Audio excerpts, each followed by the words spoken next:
कथा।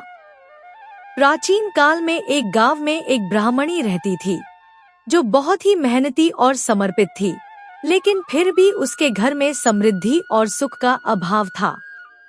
वह हर समय संघर्ष करती रहती थी, लेकिन जीवन में संतोष की कोई कमी नहीं थी।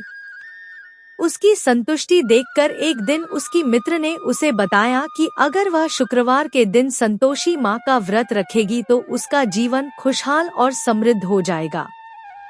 ब्राह्मणी ने उसकी बात मानी और उसने शुक्रवार के दिन व्रत रखना शुरू किया।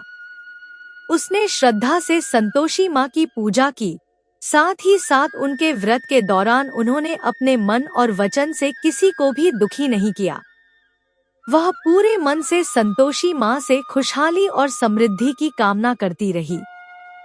संतोषी माँ ने उसकी पूजा और तपस्या को देखकर उसे आशीर्वाद दिया और धीरे धीरे उसकी स्थिति बदलने लगी।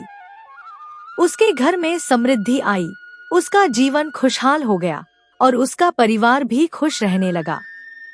उसकी मेहनत के साथ साथ अब उसे संतुष्टि और सुख की प्राप्ति हुई। ब्राह्मणी के जीवन में आए इस बदलाव को देखकर अन्य लोग भी संतोषी माँ के व्रत को अपनाने लगे। धीरे धीरे गांव में यह परंपरा बन गई और लोग शुक्रवार को संतोषी माँ की पूजा और व्रत करते थे। व्रत का महत्व। यह व्रत खास तौर पर उन लोगों के लिए फायदेमंद होता है जो जीवन में मानसिक शांति, संतोष और सुख चाहते हैं। संतोषी माँ की पूजा करने से व्यक्ति के जीवन में संतुष्टि और खुशी का संचार होता है।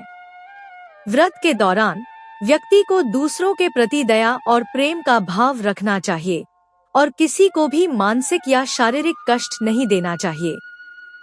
संतोषी माँ का व्रत जीवन के दुखों और परेशानियों से मुक्ति दिलाने के लिए एक प्रभावी उपाय माना जाता है। अगर कोई व्यक्ति सच्चे मन से इस व्रत को करता है तो उसे माँ का आशीर्वाद प्राप्त होता है और उसका जीवन सुखमय बनता है।